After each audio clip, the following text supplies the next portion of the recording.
Halo penonton setia channel Cerita Momo. Apa kabar kalian semua? Semoga selalu sehat dan bahagia. Ya, siap-siap. Karena di depan mata kita ada sebuah kisah yang akan menguji emosi kalian. Sebuah cerita tentang pengkhianatan yang dibalut kemewahan, di mana kesabaran seorang istri diuji hingga ke titik terendah. Ini dia rangkuman ceritanya. Sebuah rumah mewah, perhiasan mahal, dan kehidupan yang terlihat sempurna.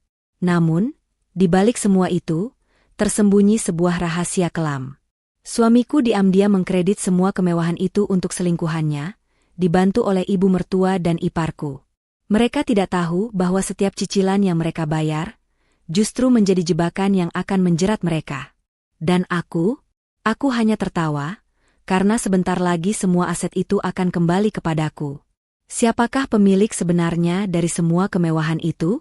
Jangan lupa untuk like, subscribe, dan nyalakan lonceng notifikasi supaya kalian tidak ketinggalan setiap bab dari kisah ini.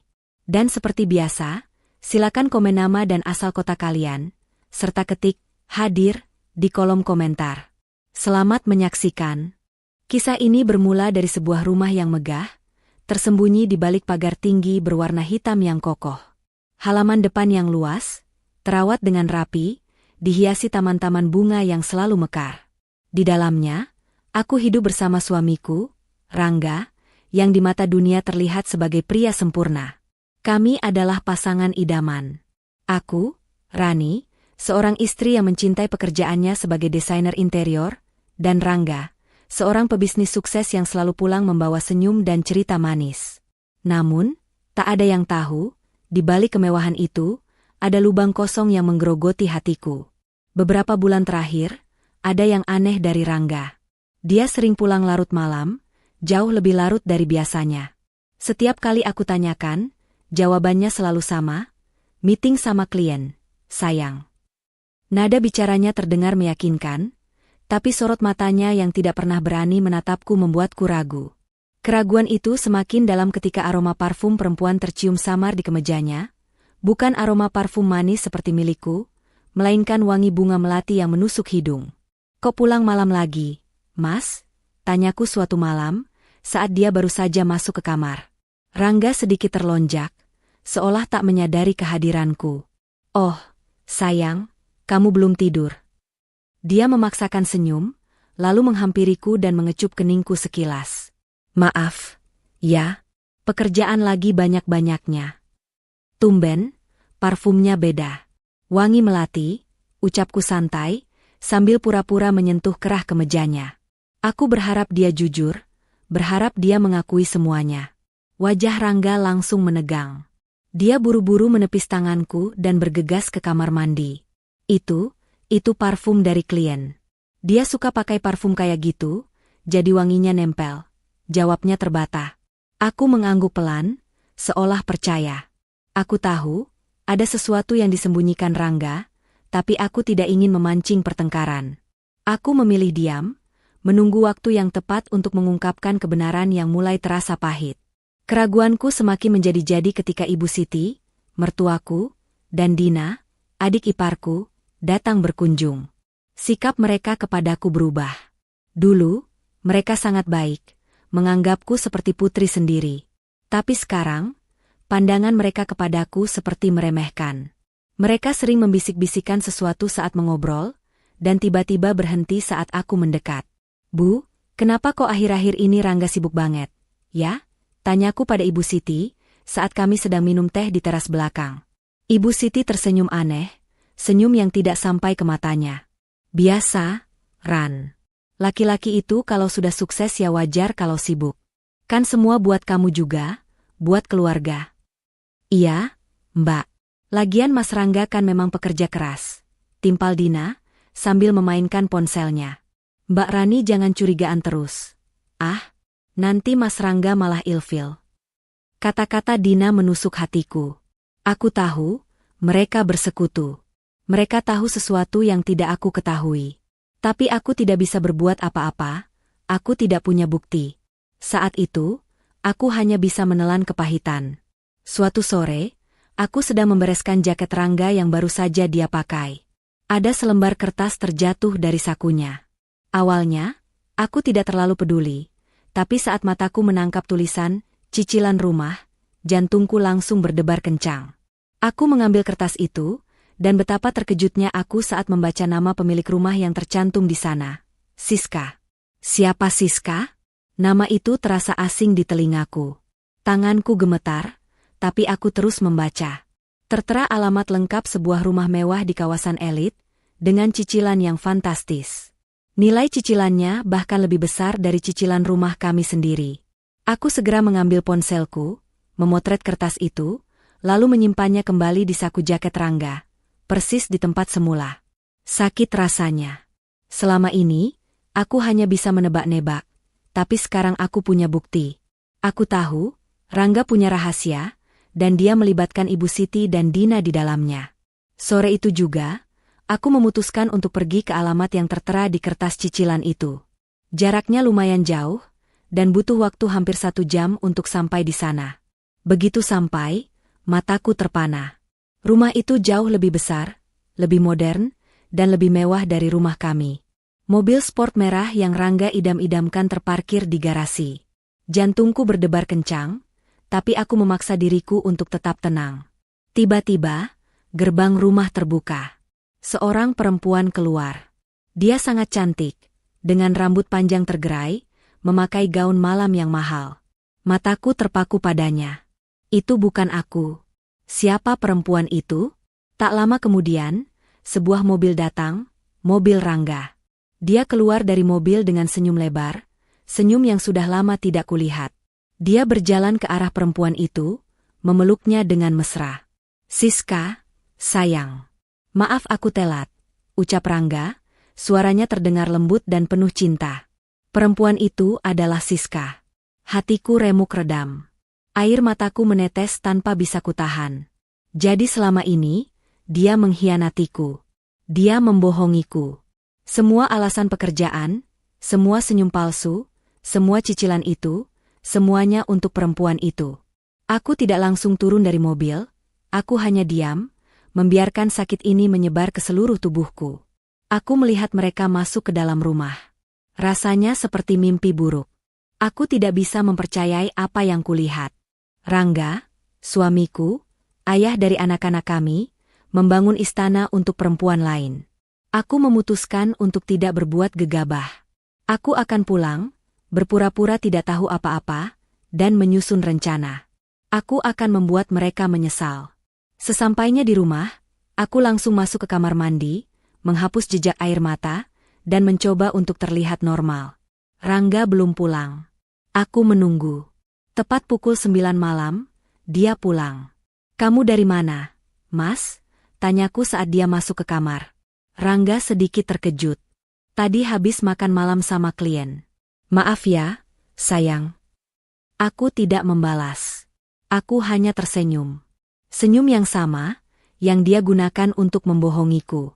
Aku tahu, sekarang dia ada di sini, di sampingku, tapi hatinya ada di tempat lain. Babak baru telah dimulai.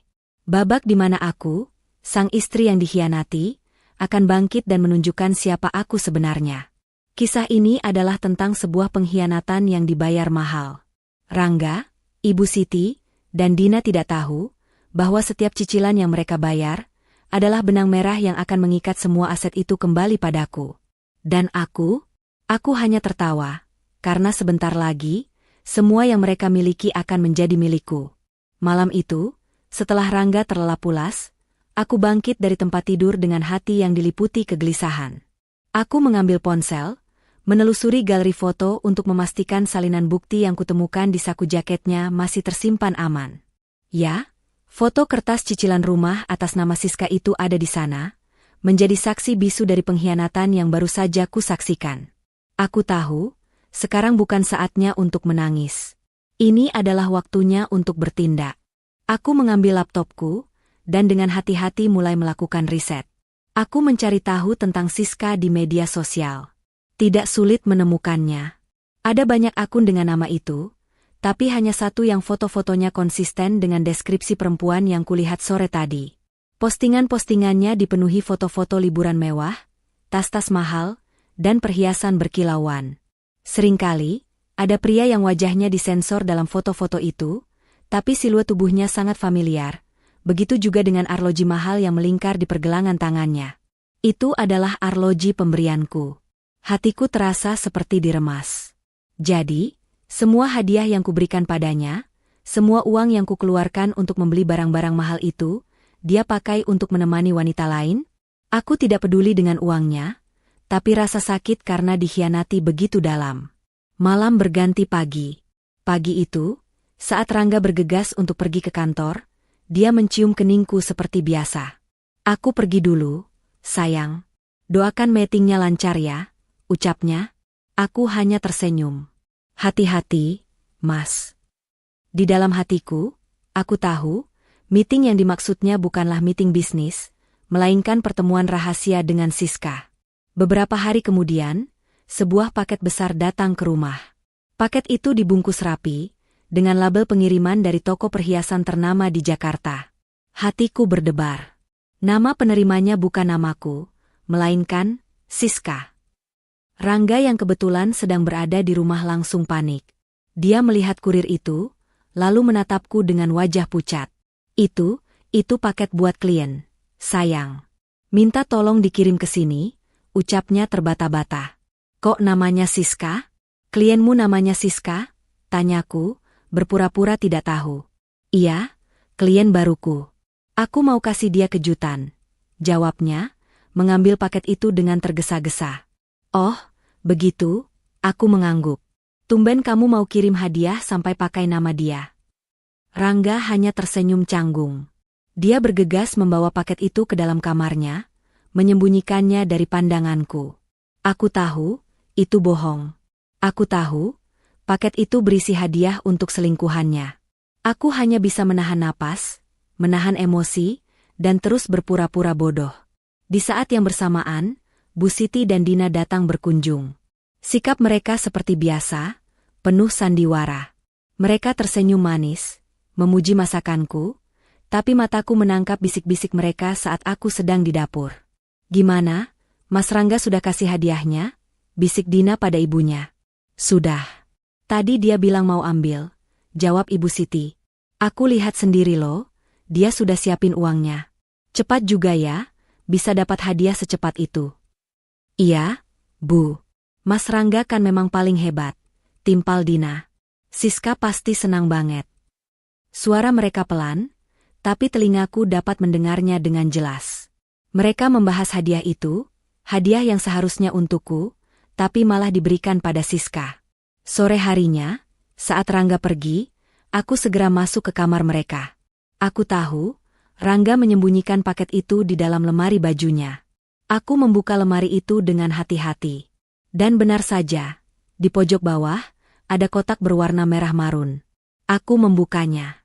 Di dalamnya, ada sebuah kalung berlian yang sangat indah. Desainnya sama persis dengan yang pernah aku tunjukkan pada Rangga, yang aku inginkan untuk ulang tahunku nanti. Aku merasakan nyeri yang amat sangat di dalam dadaku. Air mata mulai menggenang, tapi aku segera menghapusnya. Aku tidak boleh rapuh. Aku harus kuat. Aku memotret kalung itu, lalu mengembalikannya ke tempat semula. Aku juga mengambil foto kotak paketnya, termasuk nota pembelian di dalamnya. Saat itulah aku menemukan bukti lain. Di dalam nota itu, ada keterangan, pembelian dengan cicilan 12 bulan. Dan yang lebih mengejutkan, nama yang tertera di nota pembelian itu adalah nama Rangga. Jadi, dia tidak hanya membeli rumah, dia juga membeli perhiasan mewah dengan cara kredit, yang semua itu untuk perempuan lain, bukan untuk istrinya. Aku tahu, ini adalah sebuah jebakan. Mereka pikir aku bodoh. Mereka pikir aku tidak akan tahu. Mereka pikir aku akan terus-menerus menjadi istri yang penurut, istri yang tidak peduli dengan kebohongan-kebohongan suaminya. Pada malam harinya, aku mencoba untuk berbicara dengan Rangga. Aku memberanikan diri untuk bertanya tentang Siska. Mas, siapa Siska? Tanyaku, saat kami sedang duduk di sofa. Wajah Rangga langsung menegang.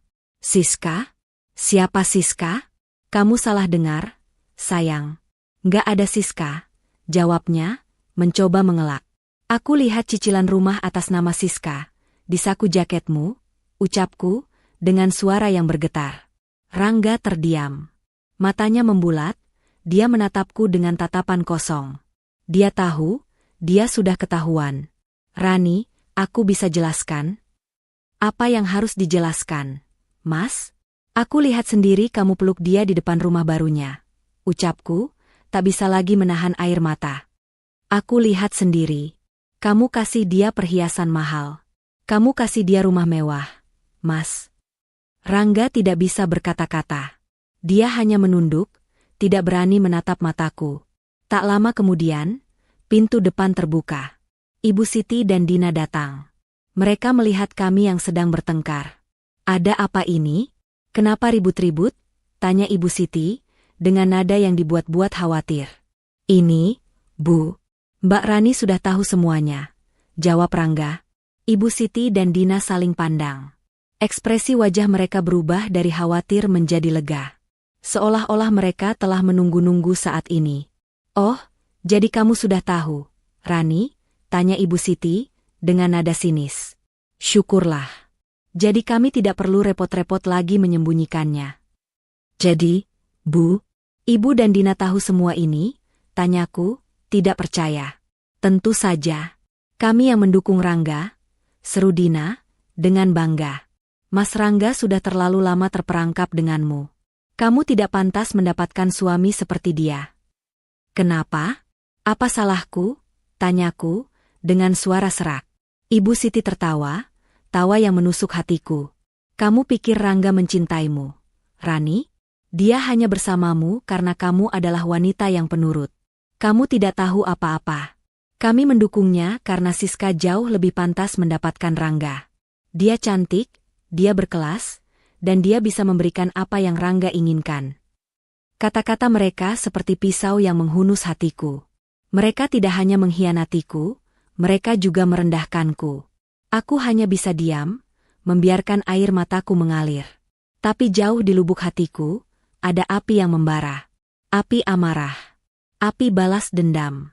Aku tahu, mereka tidak akan pernah mengerti. Mereka tidak tahu siapa aku sebenarnya. Aku akan membuat mereka menyesal. Aku akan mengambil kembali apa yang seharusnya menjadi milikku. Semua yang mereka banggakan, semua yang mereka idam-idamkan, akan segera kembali kepadaku. Dan mereka tidak akan bisa berbuat apa-apa.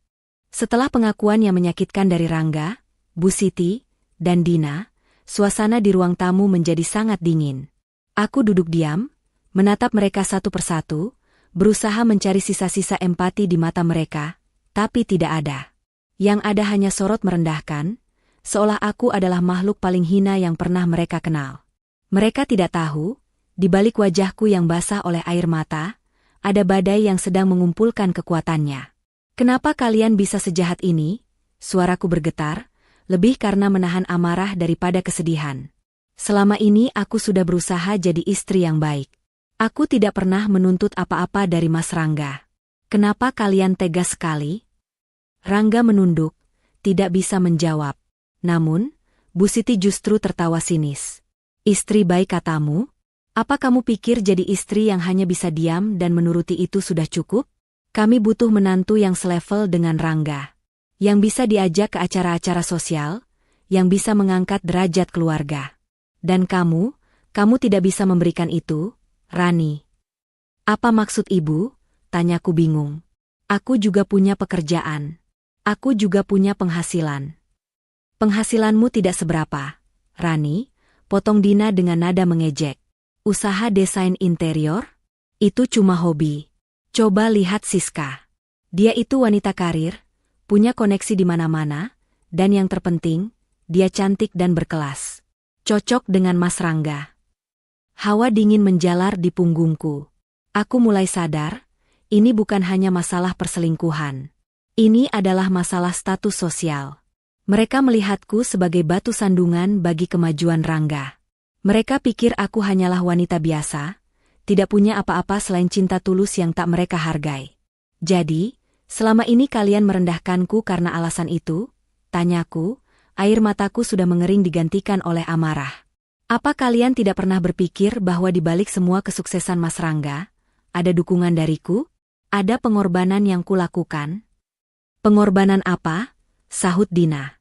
Pengorbanan kamu cuma di rumah, masak, bersih-bersih. Kami juga bisa bayar pembantu kalau cuma itu. Rasanya seperti ada tangan yang mencekik leherku. Aku tidak bisa bernapas. Mereka benar-benar tidak menghargai apapun. Mereka buta karena harta. Rangga akhirnya angkat bicara, suaranya pelan dan penuh keraguan. Rani, aku minta maaf. Tapi, kamu harus mengerti. Aku butuh seseorang yang bisa mengerti ambisiku. Aku butuh pasangan yang bisa menemaniku di puncak. Siska bisa memberikan itu. Kata-kata itu adalah pukulan telak yang membuatku hampir jatuh. Bukan hanya perselingkuhan, tapi pengakuan bahwa dia tidak pernah melihatku sebagai pasangan hidupnya, melainkan hanya sebagai bayangan yang mengikuti langkahnya. Mas, apa kamu pikir aku tidak bisa memberikan itu? Suaraku menjadi lebih tegas. Aku punya pekerjaan, aku punya kenalan, dan aku juga punya mimpi. Tapi aku memilih untuk mendukungmu dari belakang. Aku memilih untuk tidak menonjolkan diri karena aku percaya, kebahagiaan sejati ada di balik kesederhanaan. Mereka semua tertawa mendengar kata-kataku.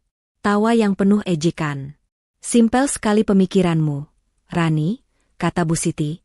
Hidup itu tidak seindah cerita dongeng. Kalau kamu mau bahagia, kamu butuh harta dan kekuasaan. Dan Rangga, dia akan mendapatkan itu dengan Siska. Dan satu lagi, Rani, tambah Dina sambil menyeringai. Kamu harus tahu, Mas Rangga tidak membeli semua itu pakai uangnya sendiri. Kamu tahu kan, Mas Rangga itu punya banyak utang. Dia pinjam sana-sini. Jadi, rumah mewah, mobil, perhiasan itu, semuanya pakai cicilan. Makanya kita dukung dia sama Siska, karena Siska bisa bantu Mas Rangga bayar semua itu. Seketika itu juga, senyumku mengembang. Senyum yang penuh arti, yang tidak mereka pahami. Mereka pikir mereka sudah menang.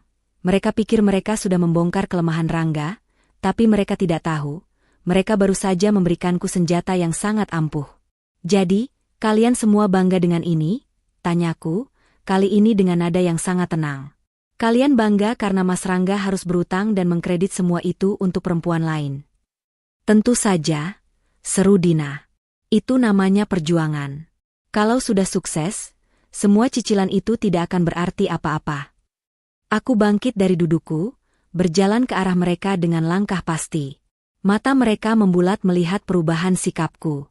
Aku bukan lagi Rani yang menangis dan rapuh, tapi Rani yang sedang menyusun strategi.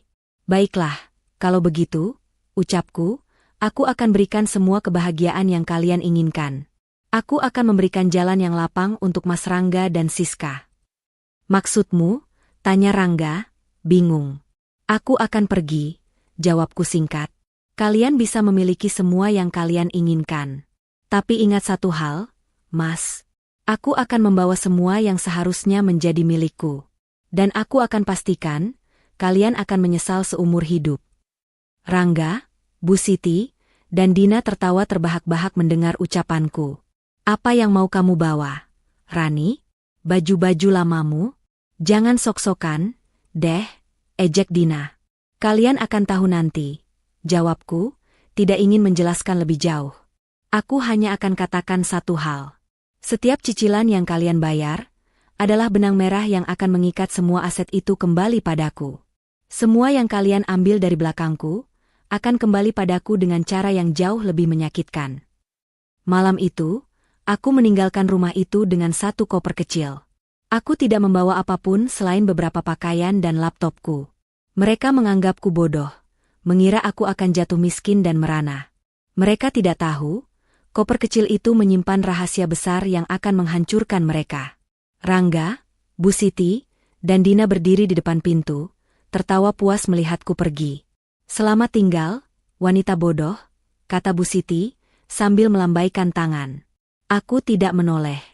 Aku hanya berjalan, mengambil taksi, dan meminta supir untuk membawaku ke sebuah hotel.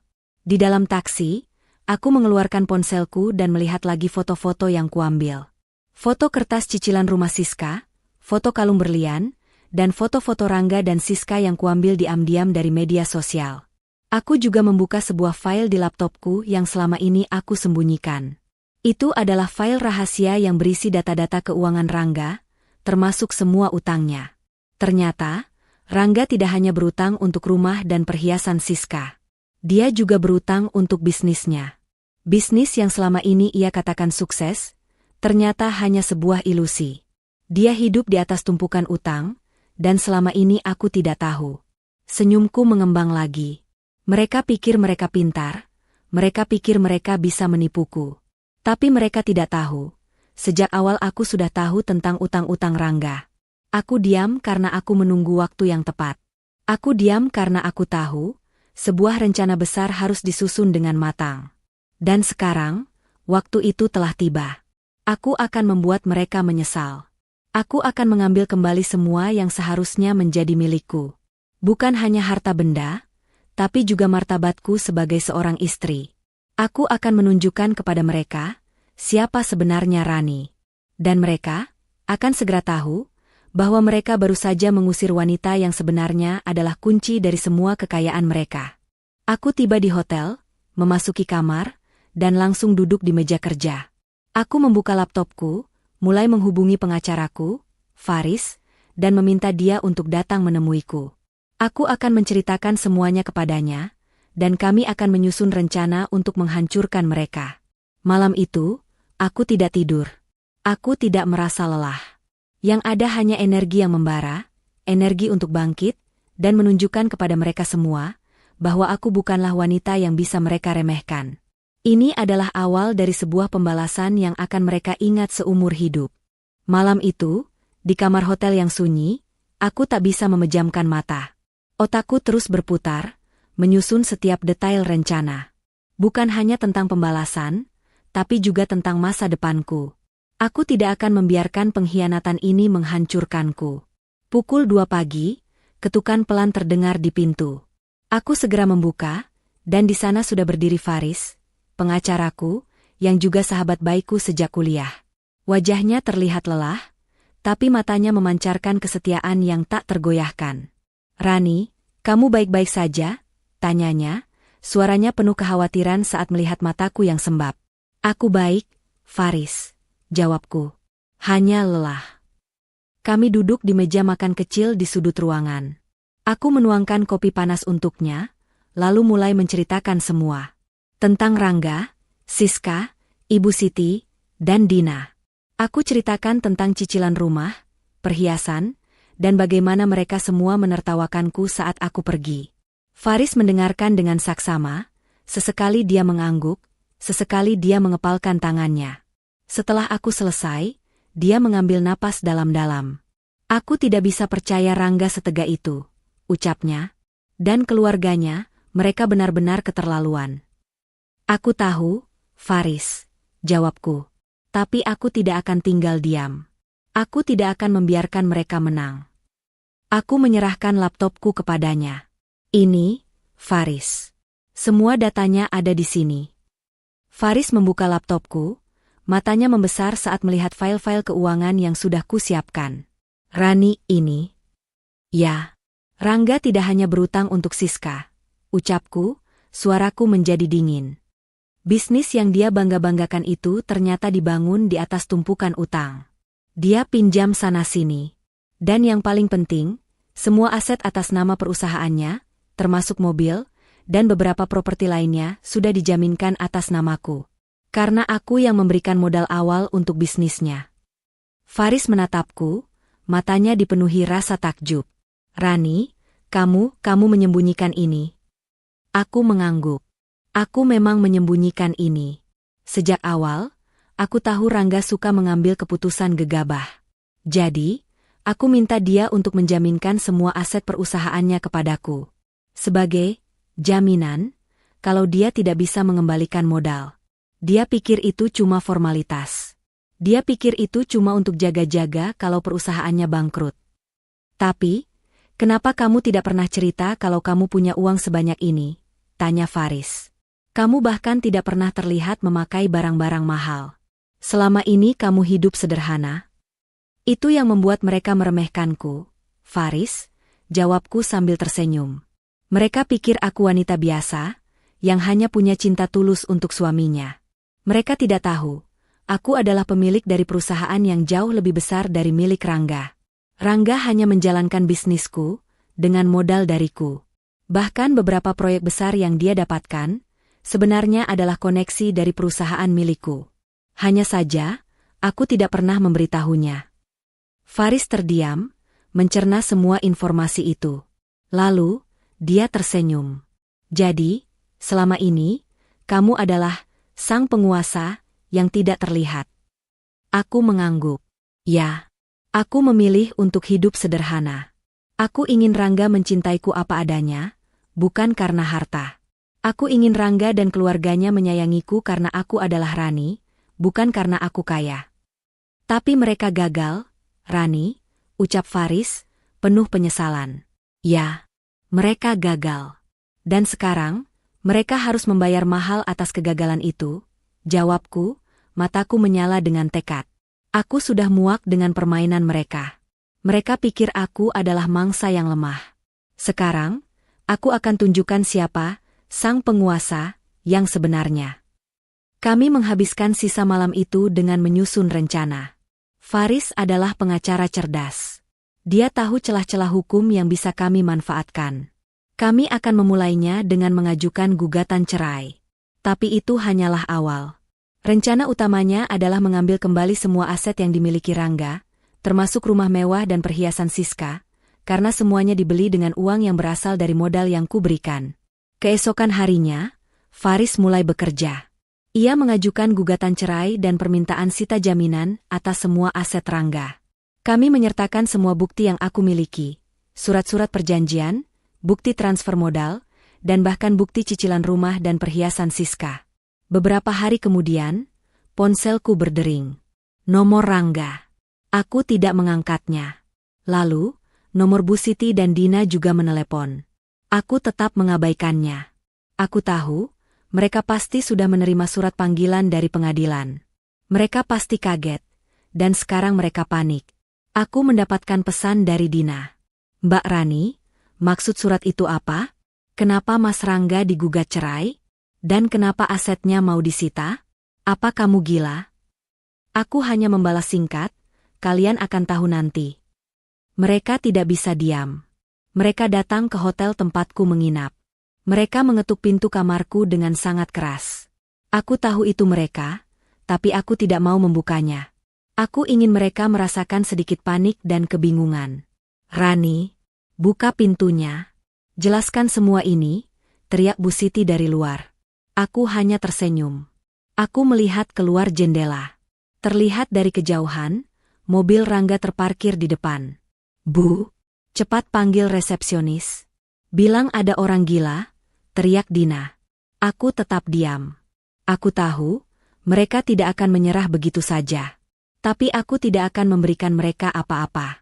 Aku akan membuat mereka menunggu. Aku akan membuat mereka menderita. Ketika mereka akhirnya pergi, aku menghela napas lega. Aku tahu, ini baru permulaan. Aku tahu, mereka akan kembali dengan segala cara. Tapi aku tidak takut. Aku punya Faris di sisiku. Dan aku punya rahasia besar yang akan menghancurkan mereka. Rencanaku berjalan dengan mulus. Aku menghubungi beberapa kenalanku, termasuk beberapa pengusaha besar yang juga tahu siapa aku sebenarnya. Aku minta mereka untuk menarik semua kerjasama dengan perusahaan Rangga. Aku juga menelepon beberapa bank, meminta mereka untuk menagih semua utang Rangga. Aku tahu, Rangga tidak akan bisa membayar semua itu. Aku tidak akan membiarkan mereka lolos. Aku akan membuat mereka menyesal, dan aku akan mengambil kembali semua yang seharusnya menjadi milikku. Aku akan menunjukkan kepada mereka, bahwa di balik senyum dan kesederhanaan, ada kekuatan yang luar biasa. Dan mereka, baru saja membangunkan singa yang sedang tidur. Setelah kegagalanku menghubungi Rangga dan keluarganya, aku memutuskan untuk tidak lagi meladeni mereka. Aku tahu, mereka pasti panik dan bingung. Sejak surat panggilan dari pengadilan itu tiba, ponselku tidak pernah berhenti berdering. Aku membiarkannya. Aku ingin mereka merasakan sedikit penderitaan yang aku rasakan. Faris, pengacaraku, terus bekerja dengan cepat. Dia sudah mengirimkan beberapa surat peringatan kepada bank dan pihak-pihak yang memberikan utang kepada Rangga. Dia juga sudah menyiapkan semua dokumen yang diperlukan untuk menyita aset-aset yang dijaminkan. Semua berjalan sesuai rencana. Beberapa hari kemudian, ponselku berdering. Kali ini, bukan nomor Rangga, melainkan nomor dari salah satu kenalanku, seorang pengusaha besar yang bekerja sama dengan Rangga. "Rani, kamu baik-baik saja?" tanyanya, suaranya terdengar prihatin. "Aku baik, Pak." "Ada apa?" tanyaku. "Saya dengar kabar yang tidak enak. Rangga, dia mau mengumumkan pernikahannya dengan Siska. Dia mengundang semua relasi bisnis ke acara makan malam di sebuah hotel mewah," ucapnya. Jantungku berdebar kencang. Aku tahu, ini adalah bagian dari sandiwara mereka. Mereka ingin menunjukkan kepada semua orang bahwa mereka baik-baik saja, bahwa mereka tidak terpengaruh oleh gugatan cerai dariku. Mereka ingin menunjukkan bahwa Siska adalah istri yang pantas untuk Rangga. "Begitu ya, Pak?" "Saya tidak tahu tentang itu," jawabku santai. "Rani, saya dan beberapa kolega lain merasa tidak enak dengan ini. Kami tahu, kamu adalah istri Rangga. Kami juga tahu bahwa Rangga bisa sukses karena bantuanmu," ucapnya. "Terima kasih atas kepeduliannya, Pak," jawabku. "Tapi, biarkan mereka melakukannya. Ini adalah panggung terakhir mereka." Aku mengakhiri panggilan, dan segera menelepon Faris. "Faris, mereka akan mengadakan pesta," ucapku. "Pesta apa?" tanyanya. "Pesta pengumuman pernikahan Rangga dan Siska. Di sebuah hotel mewah," jawabku. Faris terdiam sejenak. "Ini kesempatan yang bagus, Rani." "Aku tahu," jawabku, sambil tersenyum. "Kita akan hadiri pesta itu." "Tapi, apa kamu yakin? Kamu bisa saja hancur secara mental jika melihat mereka berdua," tanya Faris, khawatir. "Aku tidak akan hancur, Faris," jawabku dengan tegas. "Aku sudah melewati titik terendah. Sekarang, aku akan bangkit dan menunjukkan kepada mereka siapa Rani yang sebenarnya." Aku segera mengirim email kepada semua relasi bisnis Rangga, mengabarkan bahwa aku akan hadir di acara itu. Aku tahu, mereka akan terkejut. Mereka akan penasaran. Dan mereka akan datang. Hari yang dinanti-nanti pun tiba. Pesta itu diadakan di sebuah ballroom mewah di Hotel Bintang 5. Aku memilih gaun malam berwarna merah yang elegan. Gaun itu menutupi seluruh tubuhku, tapi menonjolkan setiap lekuk tubuhku dengan sempurna. Aku tidak memakai perhiasan mahal, hanya kalung mutiara yang sederhana. Aku ingin terlihat anggun, berkelas, dan misterius. Ketika aku sampai di ballroom, semua mata tertuju padaku. Aku berjalan dengan langkah santai, senyum kecil terukir di bibirku. Semua orang terlihat terkejut. Mereka berbisik-bisik, menunjuk ke arahku. Di tengah ruangan, berdiri Rangga dan Siska. Siska memakai gaun pengantin berwarna putih yang sangat mewah. Di lehernya, terkalung-kalung berlian yang Rangga belikan untuknya. Perhiasan yang seharusnya menjadi milikku. Ketika Rangga melihatku, wajahnya langsung pucat. Dia tidak menyangka aku akan datang. "Rani, kenapa kamu ada di sini?" tanyanya, dengan suara pelan. "Aku diundang," jawabku singkat. "Bukankah begitu, Mas? Ini adalah acara penting. Aku rasa aku harus datang." Siska melirikku dengan tatapan sinis. "Kamu tidak tahu malu ya? Sudah diceraikan, masih berani datang ke sini." Aku tidak membalas. Aku hanya tersenyum. Rangga, yang melihat semua orang melihat ke arah kami, segera menarikku ke sudut ruangan. "Rani, tolong, jangan buat masalah," bisiknya. "Mas, siapa yang buat masalah? Bukankah kalian yang mengumumkan pernikahan palsu ini?" tanyaku. "Ini bukan pernikahan palsu. Aku dan Siska akan menikah," seru Rangga. "Oh, ya? Lalu, kenapa kamu tidak mengundangku? Kenapa kamu tidak mengundang keluargamu yang lain?" tanyaku. "Semua orang di sini tahu, aku masih istrimu yang sah." Rangga terdiam. Dia tidak bisa membantah. Tiba-tiba, Ibu Siti dan Dina datang menghampiri kami. Mereka terlihat kesal. "Kamu mau apa, Rani? Mau mempermalukan kami?" tanya Bu Siti. "Aku tidak ingin mempermalukan siapa-siapa, Bu," jawabku dengan tenang. Kalianlah yang mempermalukan diri kalian sendiri. Diam. Sekarang kami tidak butuh kamu lagi. Kami punya Siska, seru Dina. Siska akan menjadi menantu yang sempurna untuk ibu. Aku hanya tersenyum. Aku melihat ke arah Siska, yang berdiri di samping Rangga, tersenyum bangga. Dia pikir dia sudah menang. Dia tidak tahu, dia baru saja terjebak dalam perangkapku. Malam itu, Rangga naik ke panggung. Dia mengambil mikrofon, dan dengan suara lantang, dia mengumumkan, "Selamat malam semuanya. Saya Rangga, dan malam ini, saya ingin mengumumkan bahwa saya dan Siska akan segera menikah. Siska adalah calon istri saya, dan dia adalah wanita yang paling saya cintai." Para tamu bertepuk tangan. Namun, aku tahu, tepuk tangan itu tidak tulus. Mereka hanya bertepuk tangan karena terpaksa. Setelah Rangga turun dari panggung, aku mengambil mikrofon. Rangga, Siska, Bu Siti, dan Dina terkejut. Mereka berusaha menghentikanku, tapi Faris, yang juga sudah datang, menahan mereka. "Selamat malam, bapak-bapak, ibu-ibu," ucapku, dengan suara yang tegas dan lantang. "Saya Rani, istri sah dari Rangga." Semua orang di ruangan itu terdiam. Tentu saja, bapak-bapak dan ibu-ibu terkejut. Saya juga. Tapi, malam ini, saya tidak datang untuk membuat masalah. Saya datang untuk meluruskan beberapa hal. Rangga berusaha naik ke panggung, tapi aku memberi isyarat kepada Faris untuk menahannya. "Semua yang dikatakan Rangga malam ini adalah benar," ucapku. "Dia akan menikahi Siska. Tapi, ada satu hal yang tidak dia katakan. Dia tidak pernah mengatakan bahwa semua kemewahan yang dia banggakan, semua yang dia miliki, adalah milikku. Semuanya dibeli dengan uang yang berasal dariku." Semua orang terkejut. Rangga, Siska, Bu Siti, dan Dina menatapku dengan mata melotot. Saya adalah pemilik dari perusahaan yang Rangga jalankan. Rangga hanyalah seorang direktur. Semua modal, semua aset, semua yang dia miliki, termasuk mobil, dan bahkan cincin pernikahan yang dia pakai, dibeli dengan uang saya. Bahkan, kalung berlian yang dipakai Siska, juga dibeli dengan uang yang berasal dari rekening saya. Suasana di ruangan itu menjadi hening. Tidak ada yang berani berbicara. "Dan saya ingin mengumumkan satu hal lagi," ucapku. "Saya akan menceraikan Rangga. Dan saya akan menarik semua aset yang saya miliki. Saya akan pastikan, mereka semua tidak akan memiliki apa-apa." Setelah mengatakan itu, aku turun dari panggung.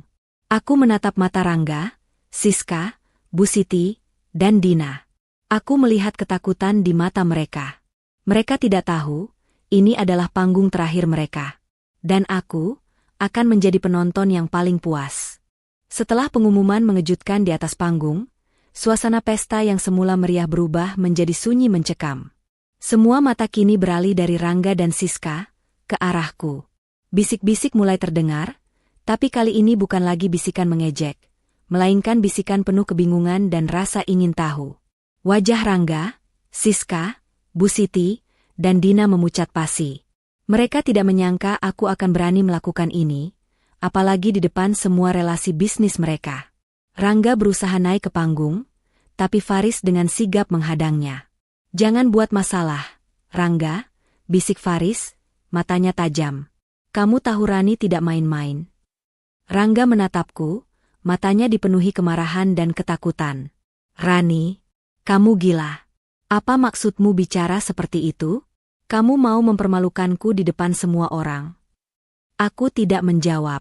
Aku hanya menatapnya dengan tatapan dingin, tatapan yang belum pernah dia lihat sebelumnya.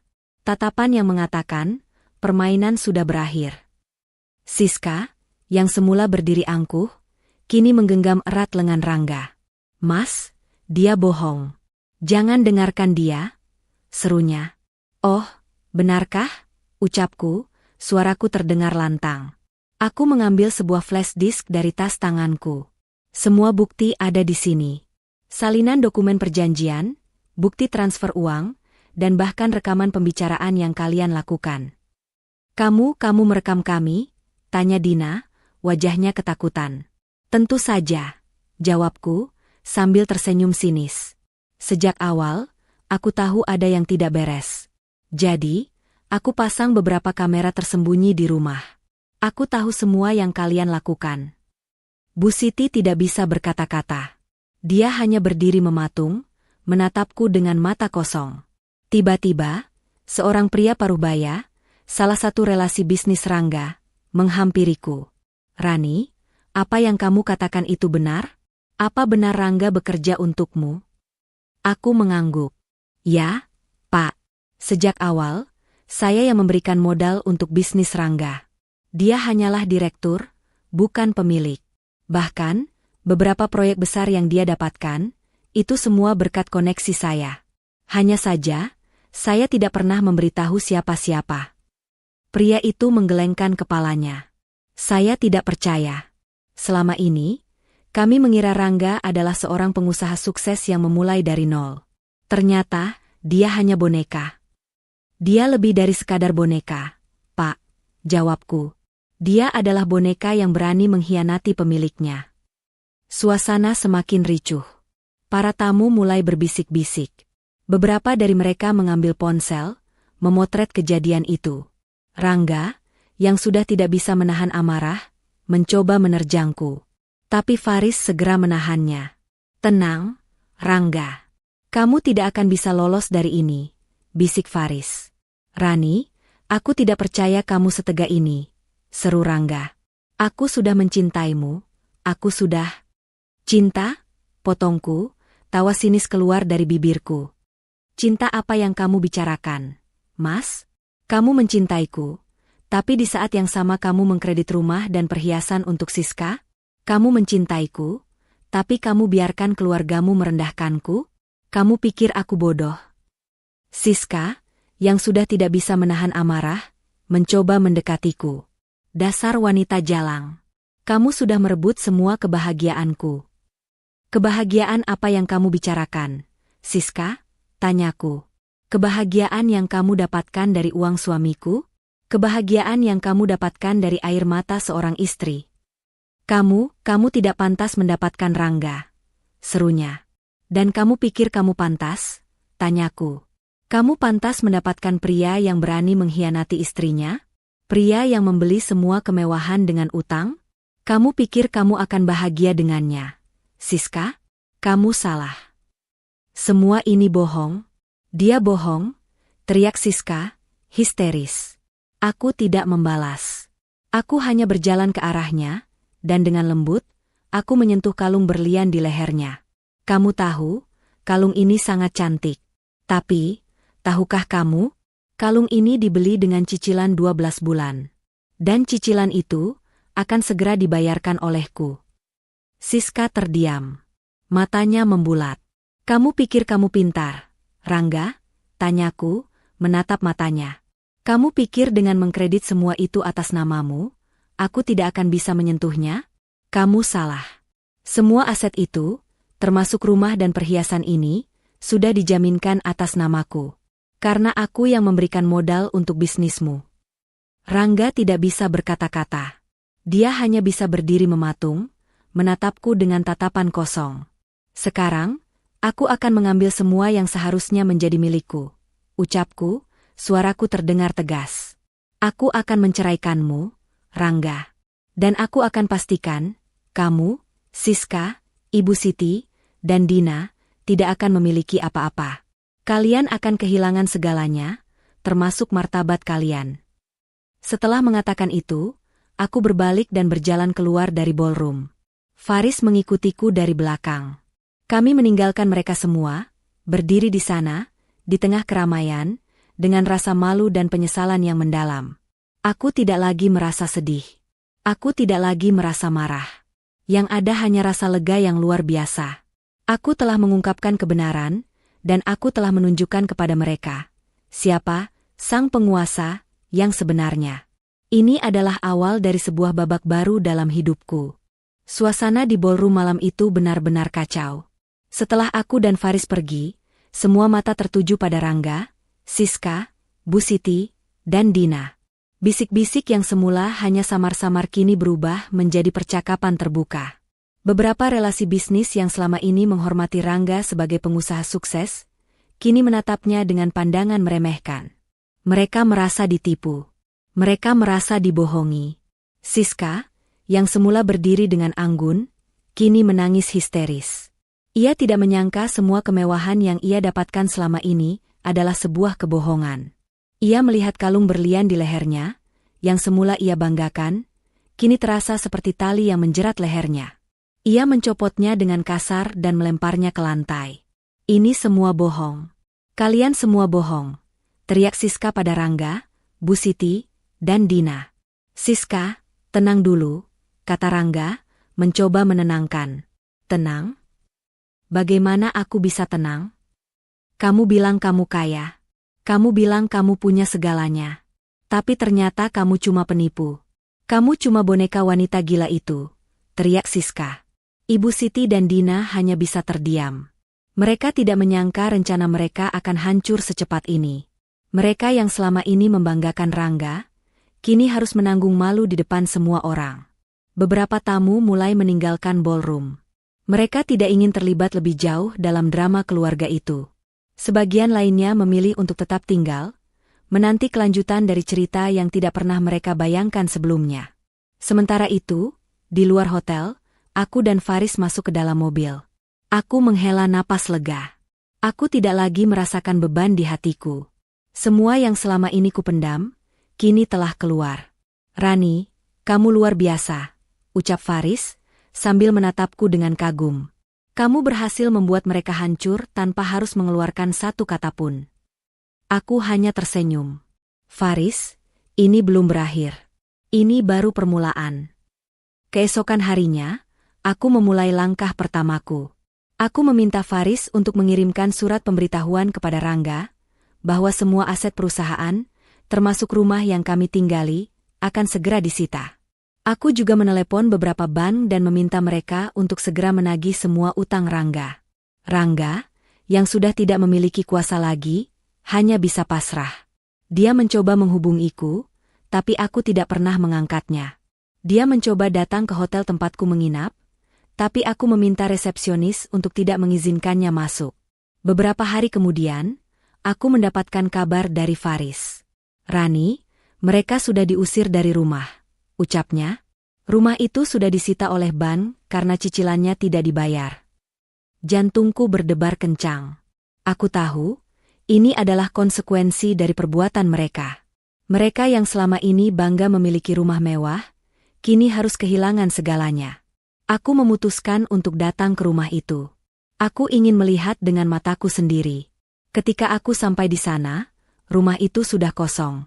Pintu dan jendela terbuka lebar. Di halaman depan, ada beberapa kardus berisi barang-barang Rangga, Bu Siti, dan Dina. Mereka tidak membawa apa-apa selain barang-barang pribadi. Aku melihat Rangga, Siska, Bu Siti, dan Dina duduk di pinggir jalan, wajah mereka kusut dan putus asa. Mereka tidak punya tempat untuk pergi. Mereka tidak punya uang. Ketika Rangga melihatku, dia langsung bangkit. Rani, ini semua gara-gara kamu. Kamu tegas sekali melakukan ini, serunya. Ini bukan salahku, Mas, jawabku, suaraku terdengar dingin. Ini adalah konsekuensi dari perbuatanmu. Kamu yang memilih jalan ini. Kamu yang memilih untuk mengkhianatiku. Dan sekarang, kamu harus menanggung akibatnya. Tapi, apa kamu tidak punya hati, Rani? Kita sudah menikah bertahun-tahun, ucap Rangga, suaranya bergetar. Kamu pikir kamu punya hati, Mas? Kamu pikir Siska punya hati? Kamu pikir Ibu dan Dina punya hati? Tanyaku. Kalianlah yang tidak punya hati. Kalianlah yang tidak menghargaiku. Siska, yang duduk di samping Rangga, menatapku dengan mata penuh kebencian. Kamu wanita gila. Kamu yang sudah merebut semua kebahagiaanku. Siska, kebahagiaan itu tidak bisa dibeli dengan uang. Apalagi dengan uang orang lain, jawabku. Kamu yang memilih untuk bersama Rangga. Kamu yang memilih untuk mendapatkan semua kemewahan dengan cara yang kotor. Dan sekarang, kamu harus menanggung akibatnya. Ibu Siti, yang sudah tidak bisa menahan emosi, bangkit dari duduknya dan berjalan ke arahku. Rani, tolong. Maafkan kami. Tolong, jangan hancurkan kami. Aku menatapnya. Bu, saya sudah memaafkan kalian. Tapi, saya tidak bisa mengembalikan apa yang sudah hilang. Waktu tidak bisa diputar kembali. Aku berbalik dan berjalan kembali ke mobilku. Aku meninggalkan mereka di sana, di pinggir jalan, di depan rumah yang dulunya adalah tempat tinggal mereka. Kisah ini adalah tentang sebuah pembalasan yang manis. Mereka yang selama ini merendahkanku, kini harus merasakan penderitaan yang aku rasakan. Mereka yang selama ini bangga memiliki kekayaan, kini harus kehilangan segalanya. Ini adalah awal dari sebuah babak baru dalam hidupku. Aku akan melanjutkan hidupku dengan tenang dan bahagia, tanpa ada lagi yang mengganggu. Setelah kejadian pengusiran itu, aku tidak lagi berurusan langsung dengan Rangga dan keluarganya. Aku fokus pada persiapan sidang perceraian yang akan segera digelar. Faris, sebagai pengacaraku, mengurus semua dokumen dan bukti yang diperlukan. Aku tahu, sidang ini akan menjadi penentu dari segalanya. Aku tidak hanya ingin bercerai, tapi aku ingin mereka mengakui semua kesalahan mereka di depan hakim. Sementara itu, Rangga dan keluarganya harus menanggung akibat dari perbuatan mereka. Bisnis Rangga bangkrut total. Semua relasi bisnis menarik diri, dan bank-bank menagih semua utangnya. Mereka tidak bisa lagi hidup mewah. Mereka harus pindah ke kontrakan kecil, dan Rangga terpaksa mencari pekerjaan serabutan. Siska, yang selama ini hanya mengandalkan uang Rangga, meninggalkannya begitu saja. Ia tidak ingin lagi berhubungan dengan pria yang tidak bisa memberikan kemewahan. Semua itu kulihat dari kejauhan. Aku mendapatkan laporan dari beberapa orang yang bekerja untukku. Aku tidak merasa puas, tapi juga tidak merasa sedih. Aku hanya merasa bahwa mereka mendapatkan apa yang pantas mereka dapatkan. Hari sidang pertama tiba. Aku datang ke pengadilan dengan mengenakan setelan blazer berwarna krem yang elegan. Aku tidak ingin terlihat rapuh. Aku ingin terlihat kuat dan berkelas. Faris menungguku di depan ruang sidang. "Siap, Rani?" tanyanya. Aku mengangguk. "Siap, Faris." Ketika kami masuk ke ruang sidang, Rangga, Bu Siti, dan Dina sudah berada di sana. Penampilan mereka sangat berbeda dari sebelumnya. Rangga terlihat lusuh, dengan kemeja yang sudah kusam. Bu Siti dan Dina juga mengenakan pakaian yang tidak terawat. Mereka tidak lagi terlihat berkelas, melainkan terlihat seperti orang-orang biasa yang kebingungan. Ketika mereka melihatku, wajah mereka berubah. Rangga menatapku dengan tatapan penuh penyesalan. Bu Siti dan Dina menatapku dengan tatapan penuh kebencian.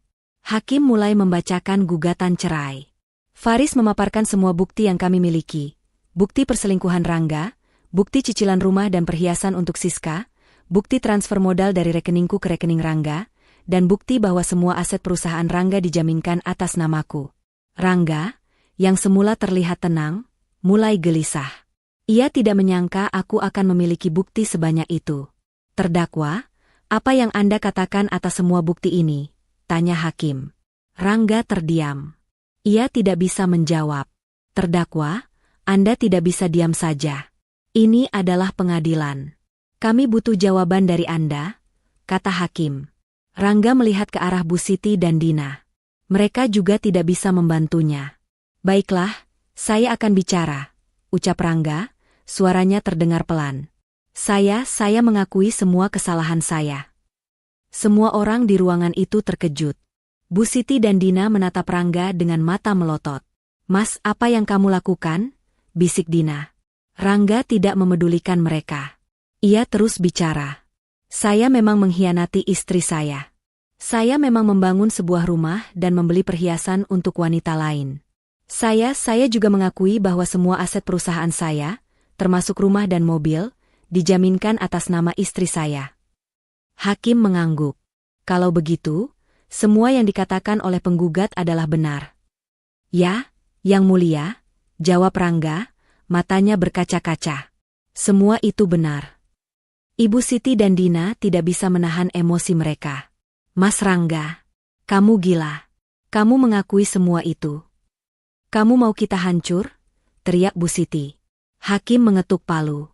"Tolong, jaga ketenangan di ruangan ini." Bu Siti dan Dina terdiam. Hakim menatapku. Penggugat, apa Anda masih ingin melanjutkan kasus ini?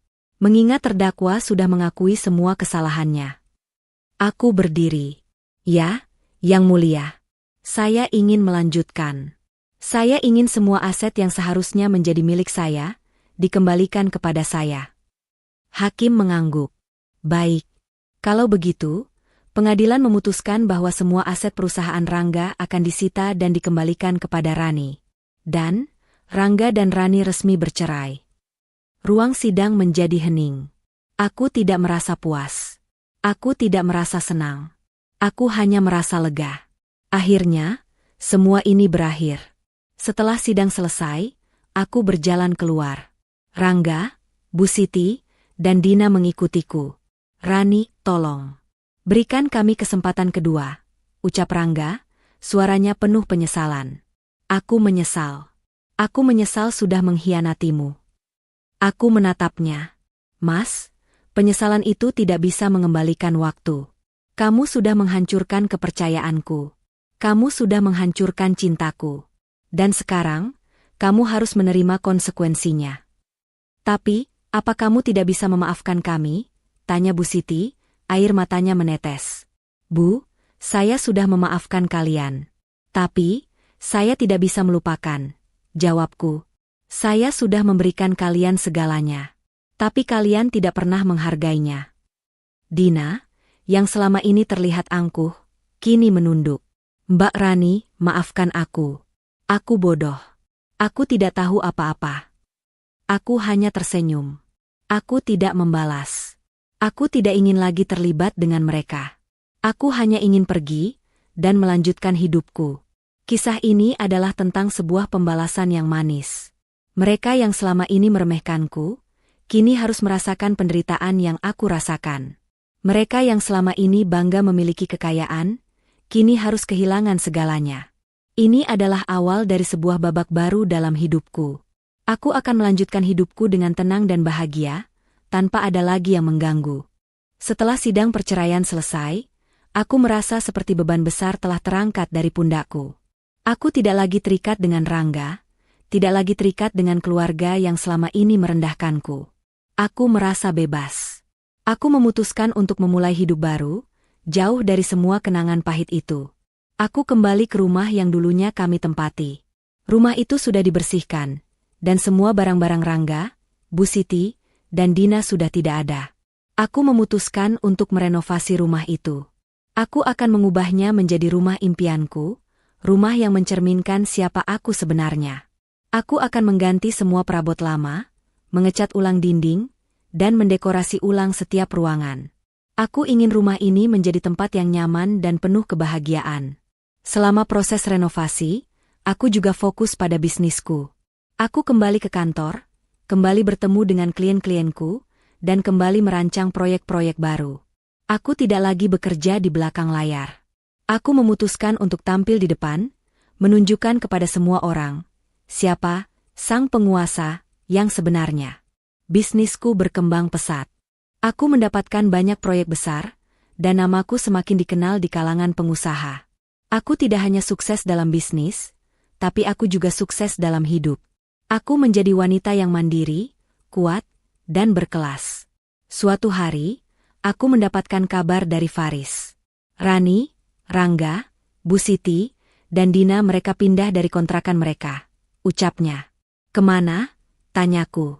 Mereka tidak punya uang untuk membayar kontrakan lagi. Jadi, mereka terpaksa pindah ke kos-kosan kecil di pinggiran kota.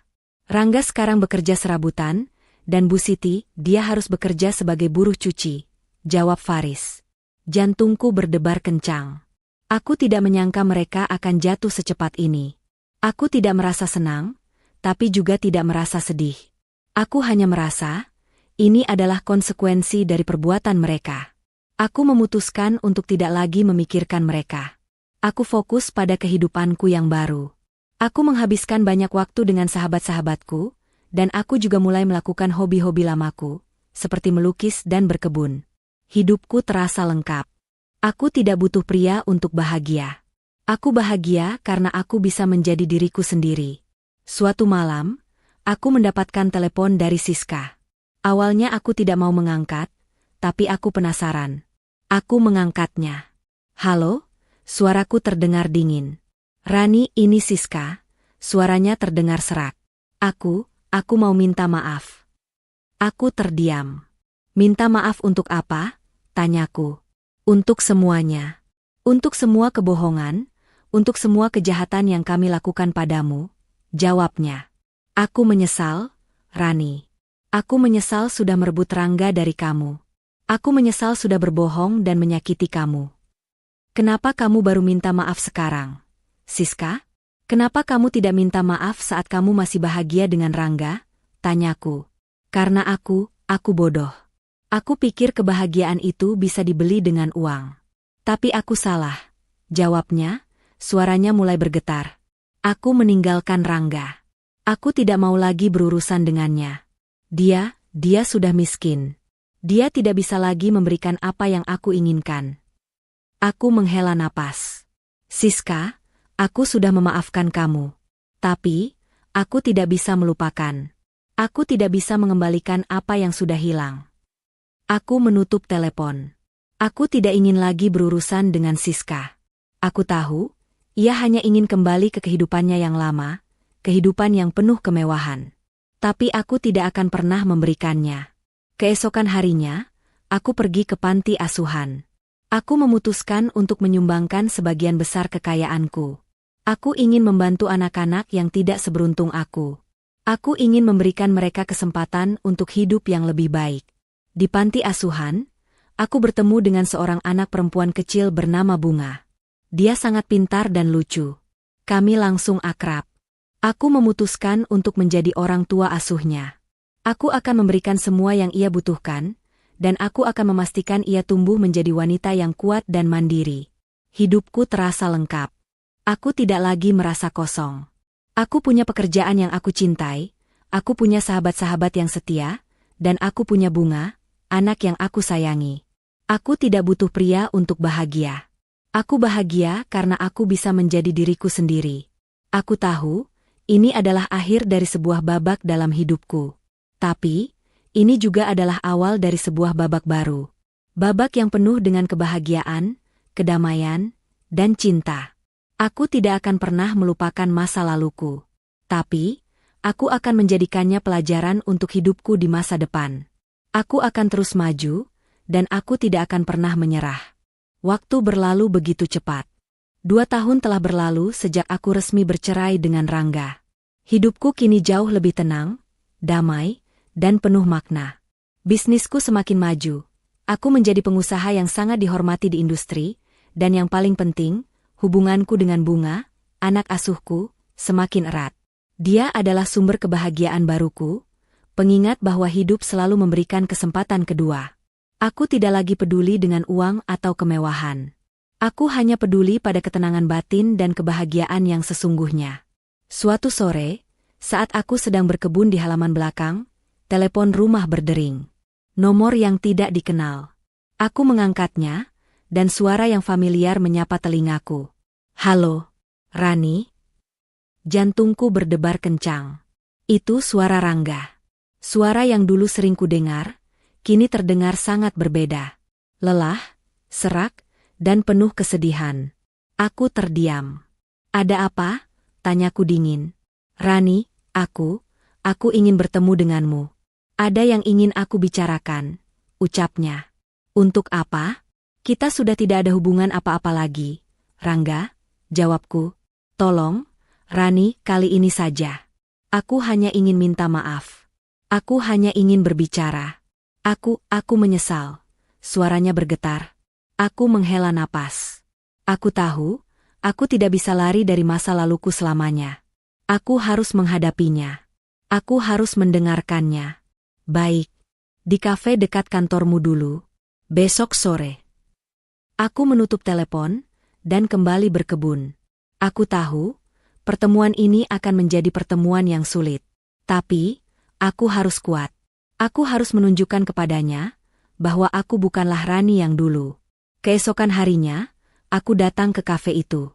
Kafe yang dulunya sering kami datangi, kini terasa asing bagiku. Aku melihat Rangga duduk di salah satu sudut, menungguku.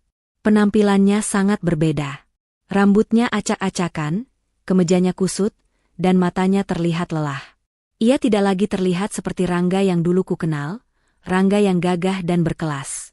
Ia berdiri saat aku datang. "Rani, terima kasih sudah mau datang." Aku hanya mengangguk dan duduk. "Kamu mau bicara apa?" tanyaku. Aku menyesal," ucapnya, air matanya menetes. "Aku menyesal sudah mengkhianatimu. Aku menyesal sudah menyakitimu. Aku menyesal sudah mendengarkan Ibu dan Dina. Mereka sudah meninggalkanku." Aku hanya diam. Aku membiarkannya bicara. "Siska, dia meninggalkanku saat aku jatuh miskin. Ibu dan Dina, mereka menyalahkanku atas semua yang terjadi. Mereka tidak mau lagi berhubungan denganku. Aku sendirian sekarang. Aku tidak punya apa-apa lagi. Aku kehilangan semuanya. Aku kehilangan pekerjaan, rumah, dan aku kehilanganmu, Rani." Aku menatapnya. "Kenapa kamu baru menyesal sekarang, Rangga? Kenapa kamu tidak menyesal saat kamu masih bahagia dengan Siska?"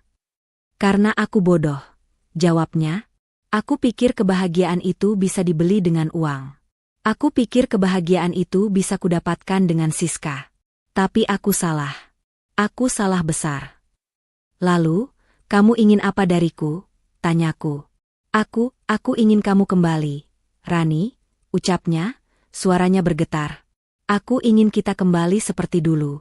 Aku ingin kita membangun kembali keluarga kita." Aku menggelengkan kepala. "Tidak, Rangga. Itu tidak akan terjadi. Kita sudah melewati batas. Kita tidak bisa kembali ke masa lalu." Rangga terdiam. Ia menunduk, menangis.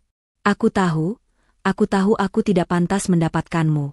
Aku tahu aku sudah menghancurkan hidupmu. Tapi, tolong, Rani, berikan aku kesempatan kedua." Aku berdiri. "Rangga, aku sudah memberikanmu kesempatan. Aku sudah memberikanmu segalanya. Tapi kamu tidak pernah menghargainya." Aku berjalan keluar dari kafe itu. Aku tidak lagi merasa marah, tidak lagi merasa sedih. Aku hanya merasa lega. Aku telah menutup bab ini dalam hidupku. Setelah pertemuan itu, aku tidak pernah lagi mendengar kabar dari Rangga. Aku tidak tahu apa yang terjadi dengannya, dan aku tidak ingin tahu. Aku fokus pada kehidupanku yang baru. Beberapa tahun kemudian, aku menikah lagi. Pria itu adalah teman baikku, Aris. Ia adalah pria yang baik, jujur, dan mencintaiku apa adanya. Ia juga sangat menyayangi Bunga. Kami hidup bahagia. Aku tidak lagi peduli dengan kemewahan. Aku hanya peduli pada cinta dan kebahagiaan. Kisah ini adalah tentang sebuah pembalasan yang manis. Mereka yang selama ini merendahkanku, kini harus merasakan penderitaan yang aku rasakan. Mereka yang selama ini bangga memiliki kekayaan, kini harus kehilangan segalanya. Dan aku menemukan kebahagiaan sejati. Bukan dari cinta seorang pria, melainkan dari keberanianku sendiri. Aku adalah pemilik dari kehidupanku sendiri. Pesan moral dari kisah ini. Kisah, diam-diam suami kredit rumah mewah, mengajarkan kita bahwa kekayaan dan kemewahan bukanlah jaminan kebahagiaan sejati. Seringkali, orang yang mengejar harta dan status sosial akan kehilangan hal-hal yang paling berharga dalam hidup, seperti cinta, kejujuran, dan keluarga. Pengkhianatan dan kebohongan adalah benang merah yang akan mengikat semua aset itu kembali pada pemiliknya yang sejati. Cerita ini juga mengajarkan bahwa kesabaran dan ketenangan adalah kunci untuk menghadapi masalah. Rani tidak langsung marah dan bertindak gegabah. Ia memilih untuk menunggu, mengumpulkan bukti, dan menyusun strategi. Ia menunjukkan bahwa kekuatan sejati tidak terletak pada teriakan atau amarah, melainkan pada ketenangan dan kecerdasan. Pesan terpenting dari kisah ini adalah nilai diri. Rani tahu siapa dirinya sebenarnya, meskipun orang lain meremehkannya. Ia tidak butuh validasi dari siapapun. Ia bahagia karena ia bisa menjadi dirinya sendiri. Ia mengajarkan kita bahwa kita tidak harus mengubah diri kita untuk mendapatkan cinta atau pengakuan. Kita harus menemukan orang yang mencintai kita apa adanya, bukan karena harta atau status sosial.